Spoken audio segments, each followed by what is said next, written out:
Hello friends, good morning to all of you. Nirman IAS के YouTube platform पर मैं Mrityunjay Kumar current affairs के session में आपका स्वागत करता हूं।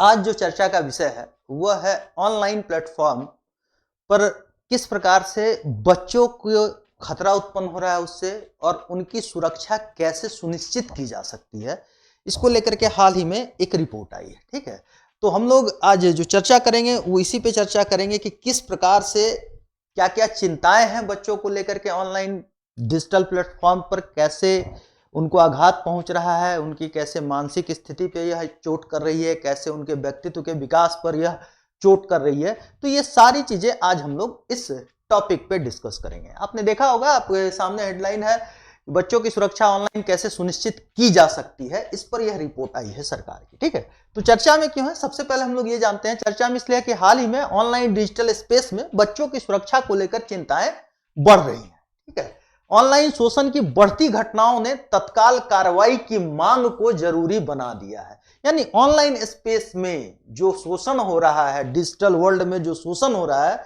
उसको लेकर के यह एक अब मांग उठने लगी है कि किस प्रकार से हम बच्चों को, क्योंकि हम और आप सभी जानते हैं कि बच्चे क्या हैं, वो हमारे देश के भविष्य हैं।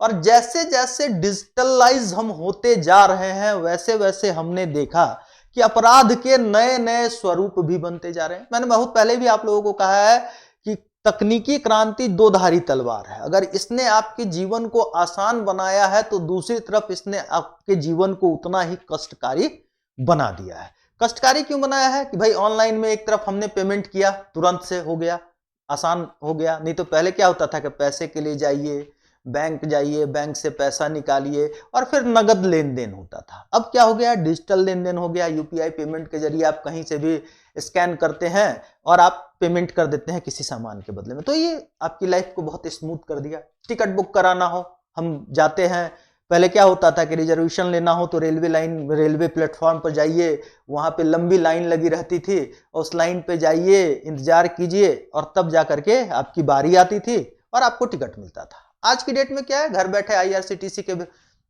ऐप को डाउनलोड कीजिए, अपने इंफॉर्मेशन को उसमें फीड कीजिए, आपके पास देन एंड देयर टिकट आ जाता है। आपको ना लाइन में लगने की झंझट है, ना आपका समय ज्यादा जा रहा है। तो इस प्रकार से इसने हमारे जीवन को कई एक मोड़ पे बहुत आसान कर दिया। लेकिन अब इसका दूसरा रूप आया।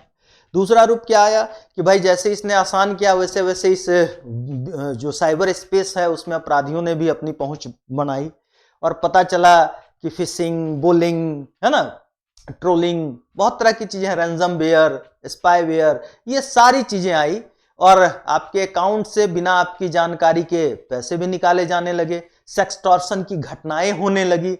आपको कॉल किया गया, लाइव स्ट्रीमिंग किया गया, उसमें आपने कॉल रिसीव किया, सामने कोई एक जो है आपत्तिजनक अवस्था में किसी का फोटो है, आपने उसको देखा और उसने आपकी पिक्चर क्लिक कर ली और उसके बाद मॉर्फ करके आपको बोला कि भाई इतने पैसे दो, नहीं तो तुम्हारे सारे सोशल मीडिया प्लेटफॉर्म पर ये फोटो हम डाल देंगे। तो ये सेक्सटॉर्शन है। और खास करके अगर भारत की बात की जाए तो जामताड़ा मूवी आप लोगों ने ओटीटी प्लेटफॉर्म पर देखी होगी। झारखंड का एक डिस्ट्रिक्ट है जामताड़ा, जो साइबर क्राइम के मामले में आप कैपिटल कह सकते हैं। हरियाणा का मेवात, राजस्थान का भरतपुर, ये सब एरिया जो है साइबर क्राइम का हब बनता जा रहा है। तो यहां पर बच्चों के ऊपर इसका इंपैक्ट आना लाजमी है और बच्चे जो हैं नई नई चीजों की ओर आकर्षित होते हैं। और आज के समय में आप छोटे से छोटे बच्चे के हाथ में देख सकते हैं स्मार्टफोन है। तो वैसे में उनकी सेफ्टी, उनकी सिक्योरिटी खास करके डिजिटल वर्ल्ड में बहुत ज्यादा जरूरी हो जाती है। तो इसी को लेकर के मांग उठ रही है कि ऑनलाइन शोषण की जो घटनाएं बढ़ रही हैं बच्चों के साथ, तो उसमें तत्काल कार्रवाई की मांग को जरूरी बना दिया गया है। ठीक है, देखिए साइबर क्राइम का एक रूप होता है साइबर बुलिंग। अगर देखिए तो डिजिटल के क्षेत्र में बच्चों के लिए क्या क्या चुनौतियां हैं, एक नजर हम लोग उस पर डालते हैं। जैसे सबसे पहला आता है साइबर बुलिंग। साइबर बुलिंग क्या है, तो साइबर बुलिंग में किसी अन्य व्यक्ति, विशेषकर किसी मतलब आप कह सकते हैं कि किसी अन्य व्यक्ति या किसी सहकर्मी को परेशान करने, धमकाने, अपमानित करने, नुकसान पहुंचाने, इसके लिए डिजिटल प्लेटफॉर्म का उपयोग किया जाता है। उसे हम साइबर बुलिंग कहते हैं। बुलिंग मतलब उंगली करना कह लीजिए। ठीक है, कि आपका कोई सहकर्मी है, उसको आपको परेशान करना है या किसी भी अन्य व्यक्ति को परेशान करना है तो उसके लिए उसको धमकाना, उसको साइबर वर्ल्ड में जाकर के उसको अपमानित करना या उसका नुकसान पहुंचाना, ये डिजिटल फॉर्म का इसमें उपयोग किया जाता है। तो इसे हम कहते हैं साइबर बुलिंग। इसमें क्या होता है, अपमानजनक संदेश हम भेज देता है कोई, अफवाहें उड़ा दी जाती है, या आपके सोशल मीडिया प्लेटफॉर्म पर आपका प्रोफाइल है, उस पर जाकर के कोई अपमानजनक टिप्पणी कर दिया, कमेंट कर दिया, कोई हार्श कमेंट कर दिया, जिससे आपका मोरल डाउन हो जाता है, मेंटली आप जो है डिस्टर्ब हो जाते हैं, या फिर आपकी फोटो मॉर्फ करके कुछ उस प्रकार की फोटो जो आप कह सकते हैं आपत्तिजनक स्थिति वाली हो, वो फोटो या वीडियो साझा कर देना, या आपका फेक वीडियो आपने देखा होगा, इसमें क्या कहते हैं रश्मिका मंदाना का एक डीप फेक वीडियो आया था, ठीक है। तो इस प्रकार की चीजें करना या इस प्रकार से किसी भी प्रतिरूपण को देना, यह ऑनलाइन समूहों से, मान लिया आप किसी ग्रुप में है, वहां से आपको बाहर कर देना, तो ये साइबर बुलिंग का प्रकार है। इससे क्या होता है कि इससे व्यक्ति विशेष को मानसिक रूप से आघात पहुंचाई जाती है, वो प्रेशर में आ जाता है, वो दबाव में आ जाता है, वो कुछ बोल नहीं सकता है, उसका सो कॉल्ड उसकी इज्जत जो है वो खतरे में आ जाती है। तो ये सारी चीजें हैं, और इसमें बड़े से बड़े तो शिकार हो ही रहे हैं। अब आजकल सॉफ्ट टारगेट बच्चे हो गए हैं। तो आप देखिए डिजिटल क्षेत्र में बच्चों के लिए चुनौतियों के रूप में अगर हम देखें तो सबसे पहले आ जाता है साइबर बुलिंग। उसके बाद अगर आप देखिए तो इसका बच्चों पर क्या प्रभाव पड़ेगा। अगर साइबर बुलिंग की बात करें तो बच्चों पे इसका सबसे बड़ा जो प्रभाव पड़ेगा तो बच्चों के मानसिक स्वास्थ्य पर इसका सबसे बुरा प्रभाव पड़ेगा। किस पे? तो बच्चों के मानसिक स्वास्थ्य पे यह सबसे ज्यादा डिस्टर्ब करेगा बच्चों के मानसिक स्वास्थ्य को। एक छोटा सा बच्चा है, वो अभी ढंग से चीजों को समझ भी नहीं पा रहा है, और उसके साथ अगर ऐसी चीजें आ जाए तो उसका मेंटल लेवल जो है वो डिस्टर्ब हो जाता है। उसके बाद क्या होता है, उसका इन सारी घटनाओं का अगर वो शिकार होता है, बुलिंग का शिकार होता है, तो उसका शैक्षणिक रूप से प्रदर्शन, अगर वो लड़का बहुत अच्छा पढ़ने वाला हो तो उसकी परफॉर्मेंस में गिरावट आनी शुरू हो जाती है, ठीक है। उसके बाद अगर आप देख सकते हैं इसका बच्चों के सामाजिक संबंधों पर इसका निगेटिव इंपैक्ट पड़ता है बुलिंग का। अब अपमानजनक तस्वीरें दे दिए या उसके ऊपर कोई कमेंट कर दिए, तो इस प्रकार की चीजें जो होती है, क्योंकि देखिए साइबर वर्ल्ड में क्या होता है कि लोग भले ही नजदीकी रिश्तों में दूरी हो, लेकिन साइबर वर्ल्ड में आप देखिए कि दोस्तों की संख्या हजारों में पहुंची हुई है। भले ही अपनी निजी जिंदगी में 4-5 भी करीबी दोस्त ना हो, लेकिन साइबर वर्ल्ड में दोस्तों की संख्या हजारों में पहुंची हुई है। लोग वीडियोस वगैरह शेयर करते हैं, उसमें लाइक को देख करके एकदम जिसको कहते हैं पागल की तरह का बिहेव की कभी कभी करने लगते हैं, यार लाइक नहीं आया, यार वीडियो पे ये नहीं बढ़ रहा है। तो इससे क्या होता है, मेंटल ट्रॉमा से गुजरने लगते हैं। और बच्चों के साथ अगर साइबर बुलिंग की जाती है तो उसका निगेटिव इंपैक्ट उसके मेंटल हेल्थ पे पड़ता है, उसके सोशल रिलेशनशिप पे पड़ता है, उसके एजुकेशनल परफॉर्मेंस पे इसका निगेटिव इंपैक्ट पड़ता है। इससे क्या होता है, बच्चे में डिप्रेशन आ जाता है, वो अवसाद में चला जाता है, उसके अंदर एक आप कहते हैं डिसइंटीग्रेशन टाइप का अलगाव की स्थिति आ जाती है, वो घर द्वार से मतलब घर परिवार से अलग हो जाता है। उसको लगता है उसका जो सेल्फ रेस्पेक्ट है उसको इससे लगता है कि हानि पहुंच रही है। और कई एक बार स्थिति इतनी भयावह हो जाती है कि बच्चे इस अपने सो कॉल्ड सेल्फ रिस्पेक्ट को लेकर के कई एक बार हार्श स्टेप उठा लेते हैं, even if they can commit suicide, वो आत्महत्या तक कर सकते हैं। तो ये सारी चीजें जो है साइबर बुलिंग। और बच्चों की चुनौतियों की बात करें तो एक जो उसके सामने चुनौती आती है वह साइबर बुलिंग की आती है। दूसरा अगर हम देखें तो इसमें हम क्या देखते हैं, यौन शोषण और दुर्व्यवहार, ऑनलाइन सेक्सुअल एक्सप्लॉयटेशन और मिसबिहेवियर, यह एक दूसरी बच्चों के लिए चुनौती है डिजिटल क्षेत्र में। इसमें क्या होता है कि अपराधी की संतुष्टि या लाभ के लिए बच्चों के साथ वो क्या करता है, तो बच्चों को फिजिकल या कैसे सेक्सुअल एक्टिविटीज में इन्वॉल्व करता है, या चिल्ड्रंस को जो कंटेंट है पॉर्न कंटेंट उससे उसको वह यूज टू कराने का प्रयास करता है। तो ये क्या हुआ, ये एक सेक्सुअल हरासमेंट हो गया डिजिटल वर्ल्ड में, जिसमें या तो सेक्सुअल एक्टिविटीज में उसको इन्वॉल्व करता है या फिर बच्चों को पॉर्न कंटेंट जो होता है उससे वो उसको परिचित करवाने की कोशिश करता है। और यह जो होता है इसके लिए वह क्या करता है, इसे डिजिटल प्लेटफॉर्म का ही यूज करता है।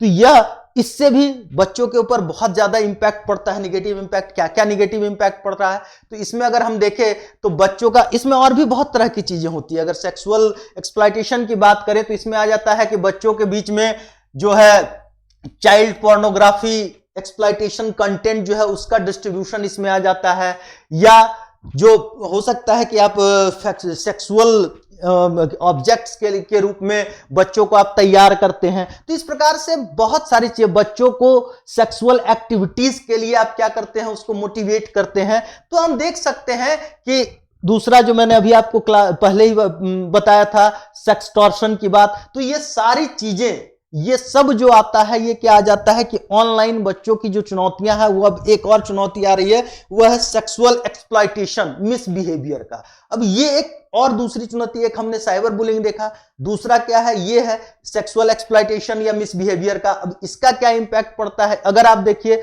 तो इसका तीनों रूपों में, चाहे बच्चों का फिजिकल हो, इमोशनल हो या फिर मेंटल हो, साइकोलॉजिकल हो, इन सब पर उसका निगेटिव इंपैक्ट पड़ता है, डिस्ट्रक्टिव इंपैक्ट पड़ता है। और इससे क्या होता है, यह एक ऐसा इंपैक्ट होता है, खास करके अगर हम सेक्सुअल एक्सप्लॉयटेशन और मिसबिहेवियर की बात करें, यौन शोषण और व्यवहार की बात करें, तो यह एक ऐसा चीज होता है जो बच्चों को न सिर्फ शारीरिक, मानसिक और भावनात्मक रूप से भी उसके ऊपर बहुत विनाशकारी प्रभाव डालता है। और इसका प्रभाव इतना खतरनाक हो सकता है कि वह आजीवन, लाइफ टर्म इस आघात को और क्षति को सहता है, और यह उसके लिए कारण बन सकता है, उसकी पर्सनैलिटी डेवलपमेंट को बाधित कर सकता है।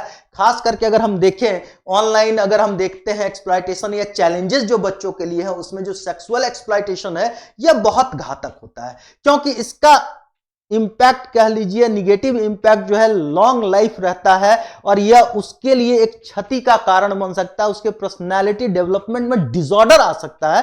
तो ये आप देख सकते हैं कि किस प्रकार से डिजिटलाइज हम होते जा रहे हैं, लेकिन हमारे इमोशंस खत्म होते जा रहे हैं, और हम एक एक चीज को अपने स्वार्थ के लिए, अपने for the benefit of our self, हम उसको यूटिलाइज करने लगे हैं, और उसमें बच्चों तक को अब नहीं छोड़ा जा रहा है। तो ये सारी कुछ चुनौतियां हैं जिस पे हम लोग अभी डिस्कस कर रहे हैं। अगर तीसरी चुनौती बात करें तो वह है सेक्रेसी और डेटा प्रोटेक्शन की। बच्चों के अपने डेटा हैं, ठीक है, वो आप देखिए, जैसे ही आप कोई भी ऐप डाउनलोड करते हैं तो वो आपसे एक्सेस मांगता है, और आपसे सारी जानकारी वो अपने यहां एकत्रित करके रखता है। तो वो आपका डेटा हो गया, पर्सनल डेटा हो गया। अब उस पर्सनल डेटा की सुरक्षा की जिम्मेदारी उस कंपनी की है, उस ऑर्गेनाइजेशन को है जिसका आपने ऐप यूज किया, वो आपके डेटा को पर्सनली कितना सिक्योर करके रखता है। बच्चों के भी बहुत सारे डेटा होते हैं, अब आजकल देखते हैं ऑनलाइन चीजें चल रही हैं, तो बच्चों के लिए भी कहीं एडमिशन लेना हो, कहीं कुछ करना हो, कोई सामान लेना हो, तो उसकी सारी जानकारी साझा की जाती है। अब गोपनीयता और डेटा सुरक्षा, बच्चों का अपनी व्यक्तिगत जानकारी को नियंत्रित करने का अधिकार है, यानी उसके पास जो जानकारी है वो उसके पास रहे, व्यक्तिगत जानकारी, पर्सनल इंफॉर्मेशन, जिसको वो कंट्रोल करने का राइट रखता है। इसे दूसरों द्वारा विशेष रूप से ऑनलाइन किस प्रकार कलेक्ट, यूटिलाइज, शेयर ये किया जाता है। अब इसमें क्या आ जाता है कि जो टेक्नोलॉजिकल कंपनीज हैं, जो एडवर्टाइजमेंट कंपनीज हैं, जो हैकर्स हैं, या तीसरा जो थर्ड पार्टी है, उसके द्वारा बच्चों का यह जो गोपनीयता यानी सेक्रेसी और डाटा प्रोटेक्शन है, उसका उल्लंघन किया जाता है। बिना बच्चों की सहमति के उनके डेटा का यूज एडवर्टीजमेंट करने वाली कंपनीज हो गई, टेक्नोलॉजिकल कंपनीज हो गई, हैकर्स हो गए, वह बिना उसकी जानकारी के, बिना उसकी सहमति के उसका उपयोग कर लेते हैं। यह क्या हुआ, यह उसके पर्सनल डेटा का एक तरह से वायलेशन हो गया, उसकी सेक्रेसी का वायलेशन हो गया। और यह क्यों किया जाता है, यह किया जाता है व्यावसायिक लाभ प्राप्त करने के उद्देश्य से, ठीक है, यानी कि व्यावसायिक लाभ प्राप्त करना है, और इस व्यावसायिक लाभ प्राप्त करने के लिए बिना बच्चों की सहमति के या उसकी जानकारी के बिना लोग, यह जो कंपनीज हैं, चाहे वो एडवर्टीजमेंट कंपनीज हो, टेक्नोलॉजिकल कंपनीज हो, यह सारा डेटा को कलेक्ट करके अपने पास रखती है, और फिर उसका वो यूटिलाइज करती है, वो खुद भी उसको यूज करती है, दूसरी कंपनी को भी बेच देती है, और वो बच्चों को पता ही नहीं है कि उनका जो डेटा है, जो उनके पर्सनल इंफॉर्मेशन है, वो सारी की सारी एक कंपनी से दूसरी कंपनी, दूसरी कंपनी से तीसरी कंपनी जा रही है बिना उसकी सहमति के, और उसका प्रोफेशनल यूटिलाइजेशन किया जा रहा है। किसके लिए, तो कंपनी अपने लाभ कमाने के लिए, for the sake of profit, companies are using information without consent of the child. ये चीजें हम यहां पर देखते हैं। यह भी एक बहुत बड़ी चुनौती है ऑनलाइन के, डिजिटल के क्षेत्र में बच्चों को लेकर के। इसका नतीजा क्या निकलता है, यह जो डाटा प्रोटेक्शन है, उसका जो उल्लंघन होता है, कंपनीज यूज करती हैं बिना कंसेंट के बच्चों के, तो उसका क्या इंपैक्ट पड़ता है। अगर हम इसके आउटकम पे आए तो देखते हैं कि इसके बच्चों के ऊपर बहुत हानिकारक परिणाम होता है। आइडेंटिटी थेफ्ट, ये पहचान की चोरी, ठीक है। साथ ही साथ डेटा है तो उसके साथ आप धोखाधड़ी कर सकते हैं, चीटिंग की जा सकती है, ठीक है। उसके बाद क्या है, उसको बेचा जा सकता है टारगेटेड रूप से, कि बच्चों की इस जानकारी को दूसरे कंपनी को बेचा जा सकता है, उस जानकारी में हेरफेर किया जा सकता है, भेदभाव किया जा सकता है, खतरनाक सामग्री या संपर्कों के बीच उसको पहुंचाया जा सकता है, जिसका कि पता नहीं किस रूप में यूज कर लिया जाए, और बच्चों को तो पता ही नहीं है। और जब अगर बच्चों को पता नहीं है तो ऐसे में ऑब्वियस सी बात है कि उनके लिए यह बहुत घातक हो सकता है। इसके अलावा अगर देखिए तो डिजिटल लिटरेसी और सिटीजनशिप, यह भी एक चुनौती है आज के समय डिजिटल क्षेत्र में बच्चों के लिए। यह क्या है, तो डिजिटल लिटरेसी और नागरिकता बच्चों के डिजिटल प्लेटफॉर्म का प्रभावी ढंग से सुरक्षित तथा नैतिक रूप से उपयोग करने एवं ऑनलाइन दुनिया में सूचित व सक्रिय नागरिकों के रूप में भाग लेने की क्षमता व जिम्मेदारी है। यानी यह क्या कह रहा है कि डिजिटली आप लिटरेट हैं, आपको सिटीजनशिप मिला है, तो बच्चों के जो डिजिटल प्लेटफॉर्म है उसका बच्चे प्रभावी ढंग से उपयोग कर सके, सुरक्षित और नैतिक रूप से उसका उपयोग करने, ठीक है। ऑनलाइन दुनिया में सूचित व सक्रिय नागरिकों के रूप में भाग लेने की क्षमता व जिम्मेदारी जो कहलाती है वो डिजिटल साक्षरता और नागरिकता कहलाती है। लेकिन इसका भी उल्लंघन किया जाता है। अब इसमें चुनौतियां क्या क्या आती हैं, तो डिजिटल लिटरेसी और सिटीजनशिप में चुनौती क्या आती है, तो इसमें फेक इंफॉर्मेशन, मिस इंफॉर्मेशन, है ना, दुष्प्रचार करना, हेट स्पीच, इसके ऑनलाइन प्रसार से चुनौती दी जा सकती है डिजिटल लिटरेसी को, ठीक है। और यह क्या करता है, बच्चों को गुमराह कर सकता है, बच्चों को भ्रमित कर सकता है, बच्चों को नुकसान पहुंचा सकता है, उसके विश्वास और मूल्यों को कमजोर कर सकता है। तो ये सारी चीजें आपके पास जिम्मेदारी है डिजिटल लिटरेसी, और एक जिम्मेदार नागरिक के रूप में डिजिटल वर्ल्ड में आप हैं, आप समुचित रूप से सूचित और सक्रिय इंफॉर्मेशन का यूज कर सकते हैं, सुरक्षित रूप से, नैतिक रूप से। लेकिन जब उसका उल्लंघन किया जाता है तो फिर नई चुनौतियां बच्चों के लाइफ में आती है। बच्चों के लाइफ में चुनौती क्या आती है, तो गलत सूचना उनको दी जाती है, मिस इंफॉर्मेशन दिया जाता है, दुष्प्रचार किया जाता है, हेट स्पीच तैयार किया जाता है उस पर।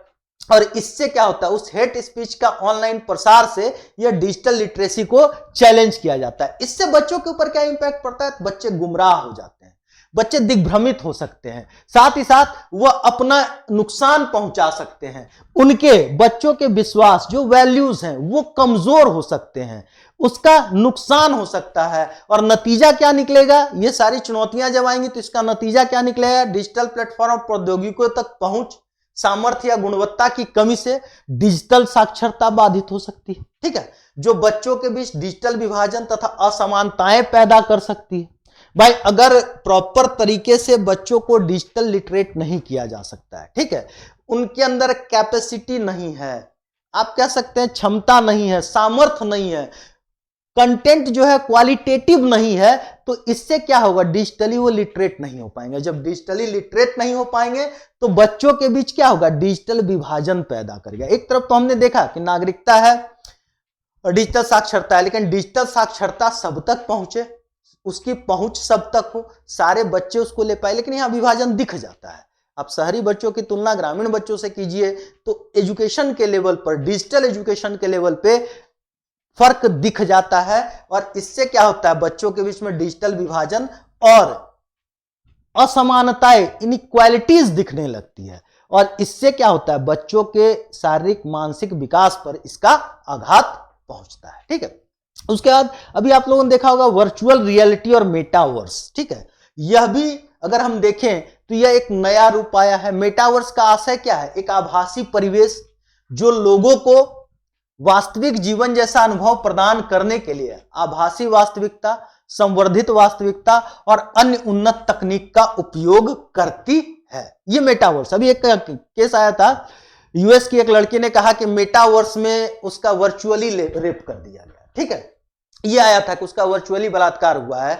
तो मेटावर्स वही है, एक आभासी परिवेश है, वर्चुअल आप कह सकते हैं वर्ल्ड है, इन्वायरमेंट है, जो लोगों को वास्तविक जीवन जैसा अनुभव प्रदान करने के लिए आभासी वास्तविकता, संवर्धित वास्तविकता और अन्य एडवांस टेक्नोलॉजी का उपयोग करती है, यानी वर्चुअल रियलिटी, ठीक है, आप कह सकते हैं प्रमोशनल रियलिटी, इन सब का आभास कराती है। यह वर्चुअल वर्ल्ड जिसको कहते हैं वर्चुअल रियलिटी और मेटावर्स होता है। और फिर यहां पर विभिन्न प्रकार के क्राइम भी होते हैं। अभी मैंने आपको एक उदाहरण दिया, यूके की एक लड़की ने कहा कि मेटावर्स में उसके साथ सेक्सुअल एक्सप्लॉयटेशन किया गया, उसका रेप किया गया।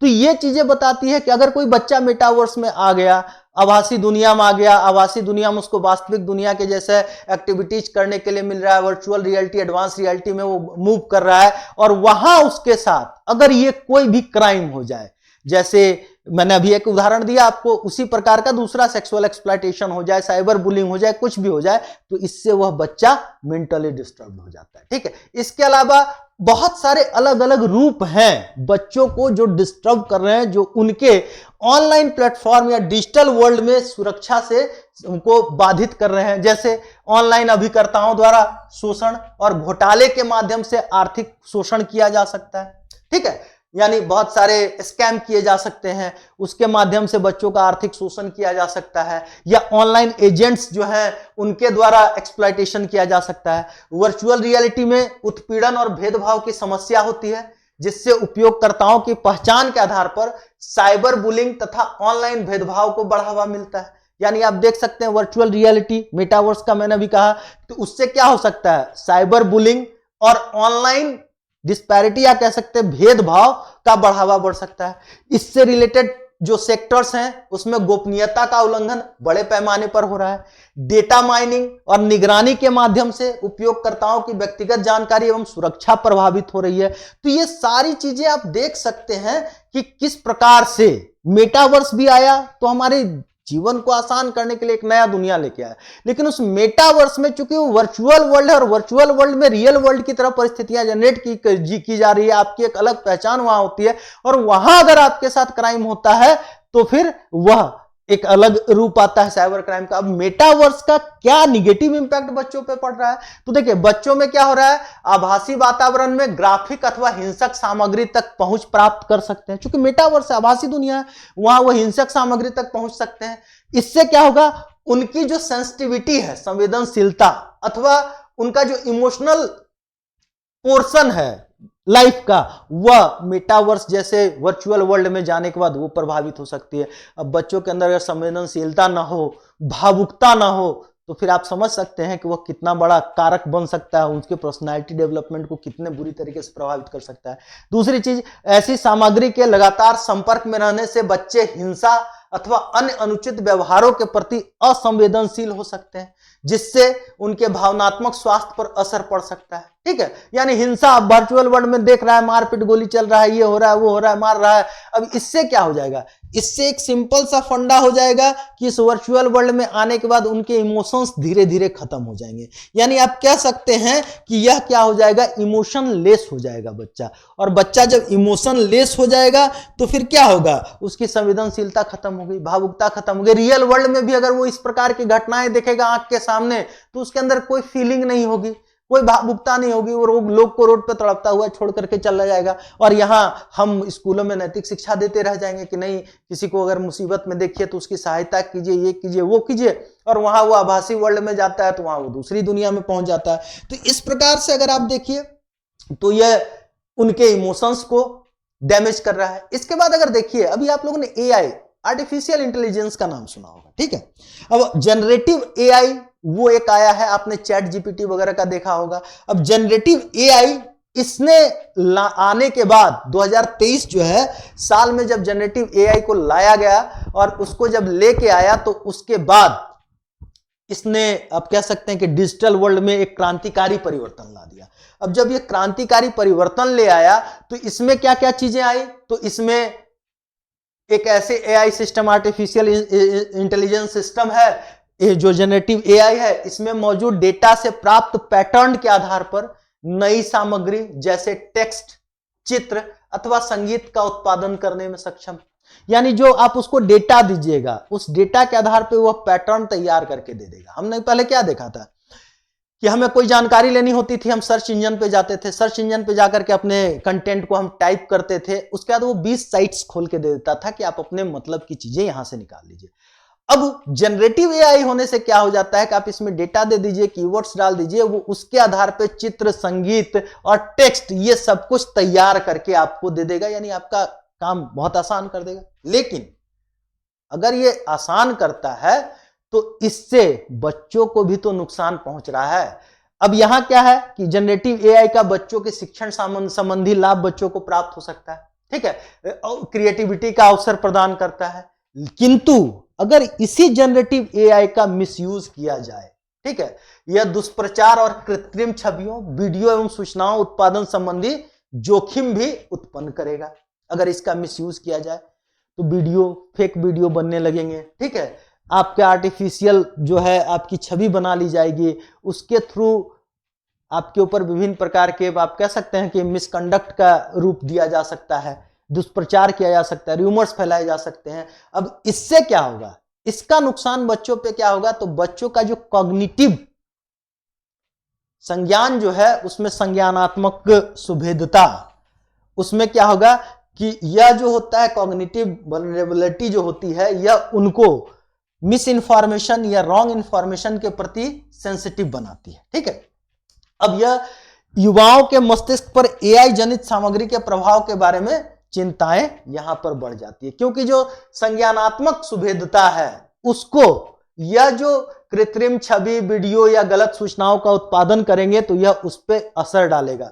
और यह जो संज्ञानात्मक सुभेदता है यह क्या करता है, तो यह बच्चों को गलत सूचनाओं के प्रति क्या करता है, सेंसिटिव बनाता है कि नहीं ये इंफॉर्मेशन गलत है, ये है वो है। लेकिन अब अगर एआई का ज्यादा यूज होगा तो बच्चों के मस्तिष्क पर या युवाओं के मस्तिष्क पर एआई क्रिएटेड जो कंटेंट है उसका प्रभाव बढ़ेगा, और इससे क्या होगा, उनकी खुद की क्रिएटिविटी खत्म हो जाएगी, उनकी अपनी रचनात्मकता धीरे धीरे समाप्त हो जाएगी।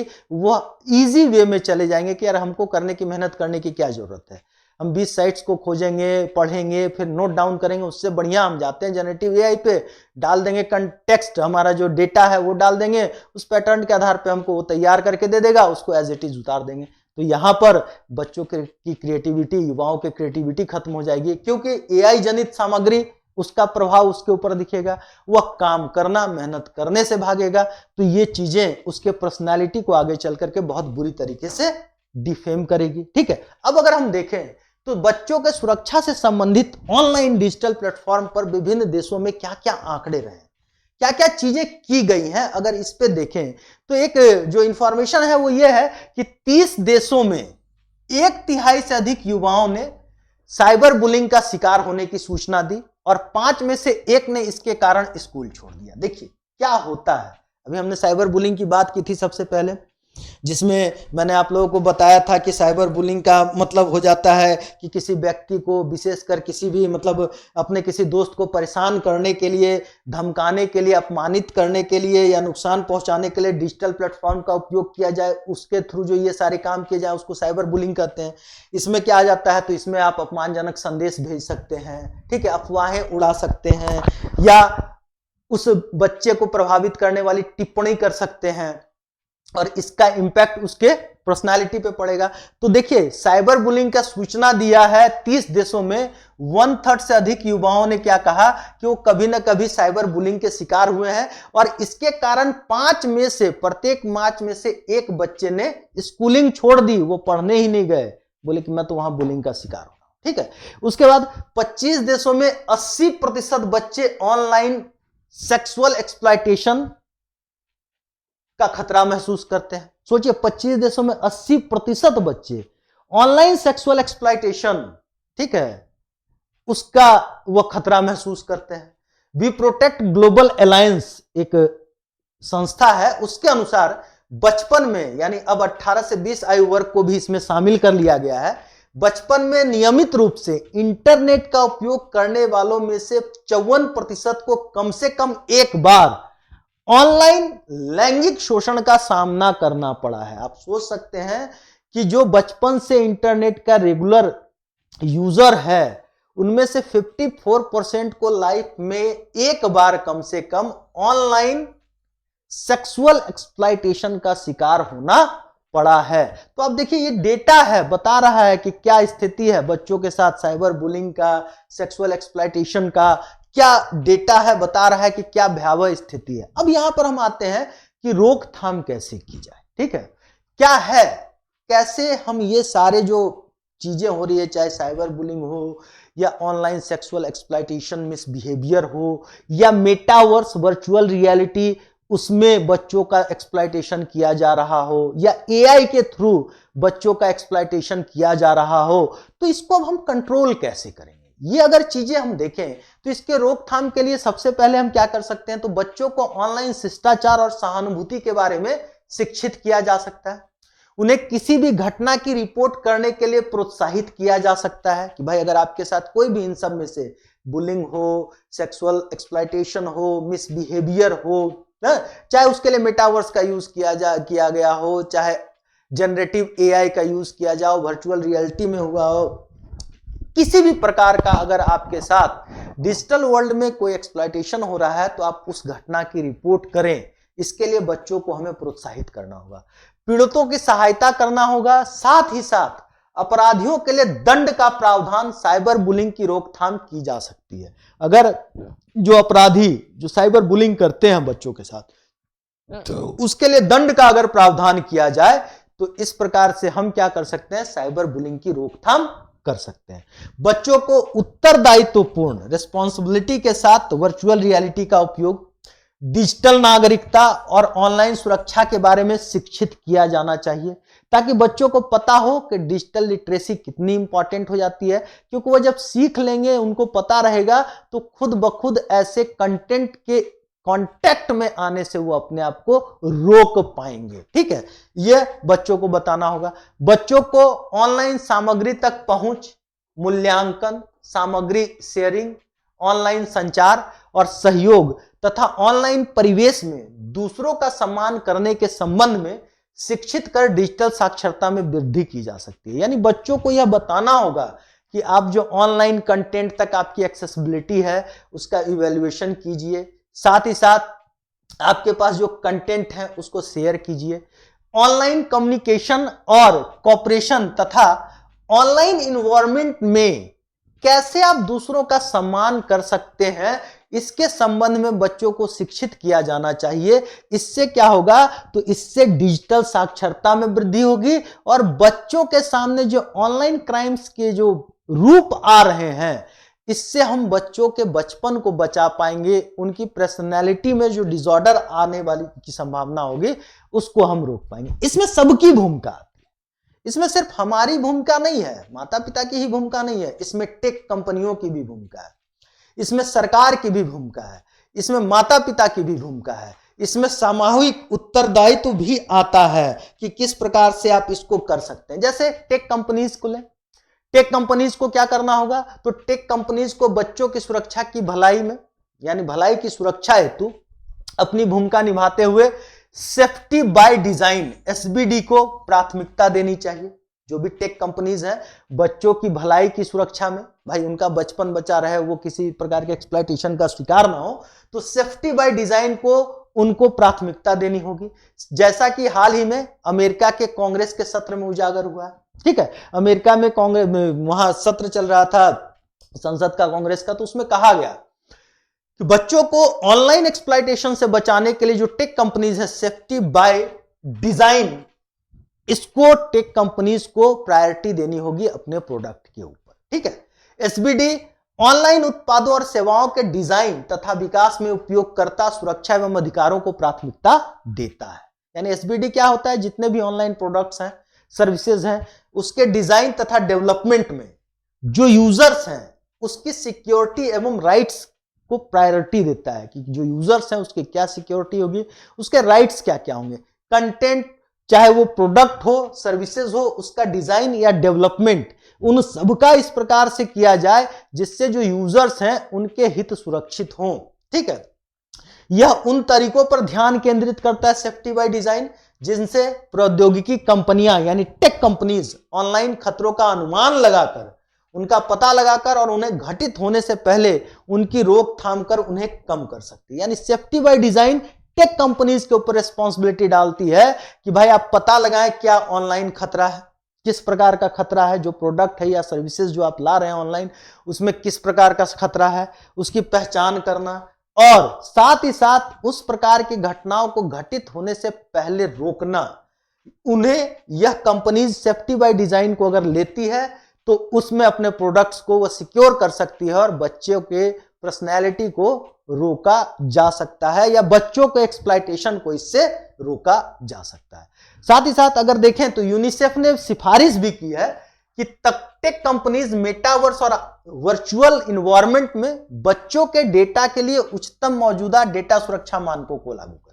यानी यूनिसेफ में भी कहा है कि मेटावर्स वर्चुअल रियलिटी में अगर बच्चों के डेटा को आप यूज करते हैं तो उसके लिए जो डेटा अगर मेटावर्स में वर्चुअल रियलिटी में है तो उसके लिए जो सेफ्टी स्टैंडर्ड है, जो सिक्योरिटी स्टैंडर्ड है डेटा प्रोटेक्शन का, वो बहुत हाई होना चाहिए जिससे कि बच्चों के डेटा का कोई जबरदस्ती उपयोग न कर सके, जिससे कि उनके एक्सप्लॉयटेशन की संभावना बनती हो।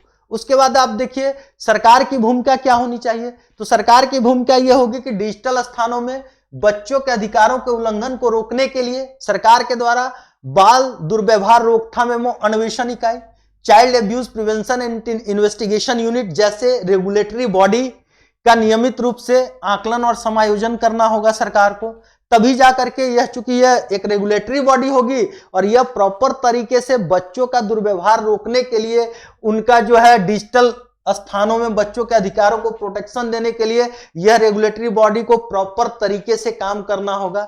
इसको रेगुलर बेसिस पे असेसमेंट करना होगा, एडजस्टमेंट करना होगा, जिससे कि बच्चों के अधिकारों को सुरक्षित रखा जा सके वर्चुअल वर्ल्ड में। ठीक है, डिजिटल स्पेस में माता पिता, शिक्षकों और अन्य संबंधित वयस्कों को child online safety tool kit में मदद करने के लिए बाल ऑनलाइन सुरक्षा टूल किट जैसी नवीन इनिशिएटिव को सरकार को विकसित करना होगा। ठीक है, online children online security tool kit, यह टेक्नोलॉजी जो है इनिशिएटिव है, न्यू इनिशिएटिव है, इसमें सरकार को आगे बढ़ना होगा। ऑनलाइन बच्चों को प्रभावित करने वाली हानिकारक सामग्री और व्यवहार से निपटने के लिए नियामक शक्ति का उपयोग करना होगा। तो ये सरकार के द्वारा ये सारी चीजें करनी होगी। अब आते हैं कलेक्टिव रिस्पॉन्सिबिलिटी पे। ठीक है, सरकार है, हमने सरकार को चुन के भेजा, क्योंकि डेमोक्रेसी है, प्रजा का, प्रजा के लिए, प्रजा के द्वारा किया गया शासन है। तो हमें अगर विभिन्न प्रकार के हम खतरों का सामना कर रहे हैं, हम as a citizen of India या हमारे बच्चे अगर कर रहे हैं, तो सरकार का यह दायित्व तो होता है कि वो विभिन्न प्रकार के नियम कानूनों को बना करके हमारी जिंदगी की सुरक्षा को मजबूत करे। ठीक है, हमें किसी भी प्रकार के शोषण से बचाए। ठीक है, वह हमारे व्यक्तित्व के विकास में अपना योगदान दे।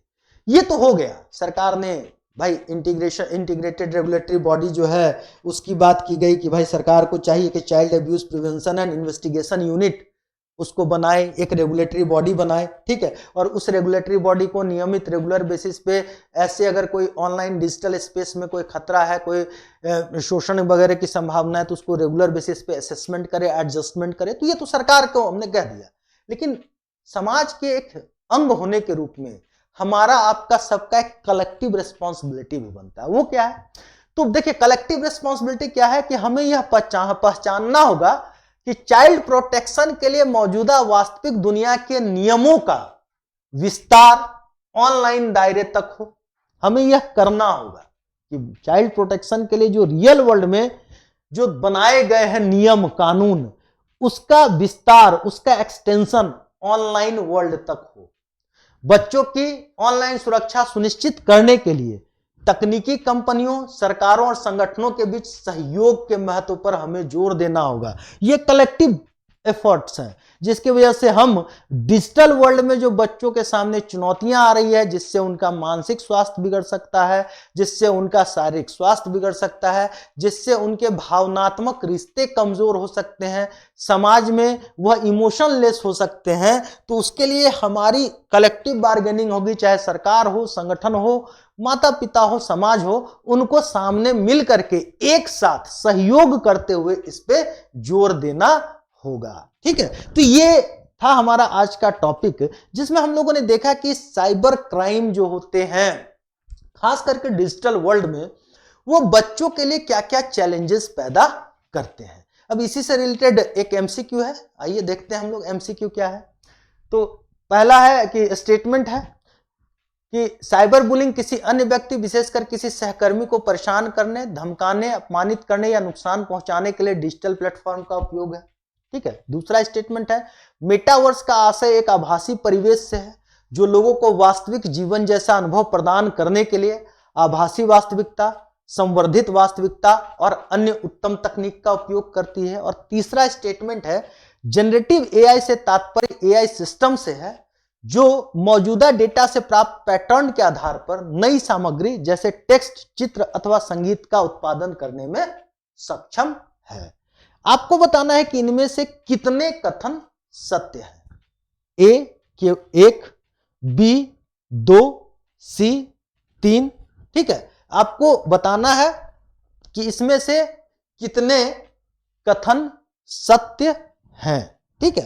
तो आपको यह बताना है। और डी ऑप्शन है इनमें से कोई नहीं, यहां डी ऑप्शन भी है, इनमें से कोई नहीं। ठीक है। तो कमेंट सेक्शन में इसका आंसर बताइएगा आप लोग, जितने भी लोग हैं, देख करके कि क्या होगा इसका उत्तर। ठीक है। तो ये था डिजिटल वर्ल्ड में बच्चों के द्वारा किस प्रकार की चुनौतियों का सामना किया जा रहा है, उसके रोकथाम के लिए हम क्या क्या उपाय कर सकते हैं, टेक कंपनीज की क्या जिम्मेदारी है, गवर्नमेंट की क्या जिम्मेदारी है, हमारी क्या कलेक्टिव रिस्पॉन्सिबिलिटी है, कैसे हम अपने बच्चों के भविष्य को सुरक्षित रखें, उन्हें ऑनलाइन धोखाधड़ी, online sexual exploitation, online misbehaviour, cyber bullying, इन सब चीजों से, सेक्सटॉर्शन, इन सब चीजों से हम कैसे उसको बचा सकते हैं। ठीक है। तो मिलते हैं फिर अगली क्लास में। तब तक के लिए स्वस्थ रहिए, मस्त रहिए और खूब मन लगा के पढ़िए। Thank you.